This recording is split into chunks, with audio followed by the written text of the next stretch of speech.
So hello বন্ধুরা, সবাই কেমন আছে? আমিও খুব ভালো আছি। দেখো, সকাল সকাল সেজে গুজে বেরিয়ে পড়েছে কালীতলার মেলায় যাব। আমাদের বনগাঁয় একটা বিখ্যাত মন্দির সাতবাই কালীতলা। তা আমরা পুজোর জন্য ডালা নিয়ে নিয়েছি। নেওয়ার পরে এই যে আমার শাশুড়ি মা ডালা নিচ্ছে, আমার কাকির শাশুড়ি, আমার দেওর সবাই নিচ্ছে। এই দেখো, এখানে খিচুড়ি প্রসাদ খাওয়ানো হয়। তো এখান থেকে সবাই পুজো দেওয়ার পরে প্রসাদ খেতে আসে, আমরাও নেব প্রসাদ। এই যে বাজনা বাজাচ্ছে, ভিতরে একটা বোকাবা বসে। তারপর একটা মন্দির পড়ে। এই দেখো, রাস্তার চারপাশ দিয়ে অনেক ডালা নিয়ে মিষ্টি নিয়ে বসেছে সবাই। এখান থেকে ডালা মিষ্টি কিনে পুজোয় নিয়ে যায়, আইসক্রিম নানান কিছুই এই মেলাতে বসে। সব কিছুই তোমরা পাবে রাস্তার আশেপাশে। এই যে আমার বাবাটা আগে আগে যাচ্ছে। এই দেখো কি সুন্দর কাপ প্লেট, দেখলেই মনে হয় কিনি। যাই হোক, আমরা এখন পুজোর লাইনে যাচ্ছি। লাইনটা অনেক দূর, আমরা শেষই দেখতে পাচ্ছি না, এত ঘুরে এত লাইন পড়েছে। মায়ের মন্দিরে পুজো দেওয়ার ভাগ্যটাই আগে আলাদা। যাই হোক, সুযোগ হয়েছে, আমি 10 বছর একবারও পুজো দিতে পারিনি।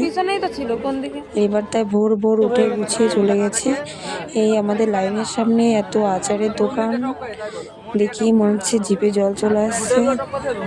পাশে নদী। এই দেখো, বাচ্চাদের কতই না খেলনা।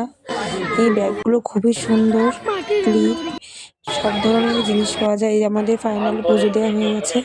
তারপরে আমরা এই দোকান থেকে 3টে ফটো নিয়েছি, একটা বড় রাধাকৃষ্ণের ফটো ফ্রেম নিয়েছি। ওই আমার দেওর নিচ্ছে।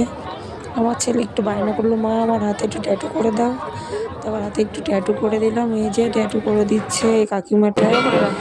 যাই হোক, ট্যাটু করা হয়ে গেল। এই যে মায়ের মন্দিরের সামনেটা আমরা একটু দর্শন করে নিচ্ছি ভালোভাবে। ভিতরে গিয়েছি, তাও বাইরের থেকে তোমাদেরও দেখাচ্ছি মন্দিরটা। তারপর আমরা সবাই মিলে যাচ্ছি ওই পারে মায়ের কাছে। ওই পারের মায়ে, আমরা নৌকায় যাইনি, আমরা ব্রিজের পথ দিয়ে গিয়েছি।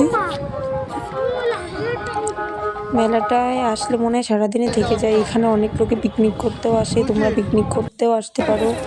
দেখো, ফুলগুলো দেখলেই মনে হচ্ছে খেয়ে নিই। তারপরে আমরা একটু গোলাপ ফুল কিনলাম, আমি একটা কিনলাম, আমার দেওয়ার একটা কিনলো। এই যে আমার বাবাটা ফুলে হাত দিচ্ছে, বলছে এটাই আমি নেবো, আমাকে এটা দাও। তো নেওয়ার পরে এই যে ওকে দিচ্ছে। এই যে আমি গোলাপ ফুলটা নিয়ে হয়ে গেছে, তাই আমি একটু ফটো তুলছি, একটু গন্ধ শুকছি গোলাপ ফুলের। তারপরে বললো, মা আমাকে একটু রান্নাবাটি কিনে দেবো। যাই হোক, ওর জন্য একটু রান্নাবাটি কিনেছি। কেনার পরে আমরা এখন যাচ্ছি ওই পারে। এই যে আমরা এদিক দিয়ে এখন বেরিয়ে যাব, তাই একটু ভালো করে আবার ঘুরে নিচ্ছি মেলা। এই যে আমার ফটো নেওয়া হয়ে গেছে, আমরা এখন ভ্যানে করে সবাই চলে যাচ্ছি। সবাই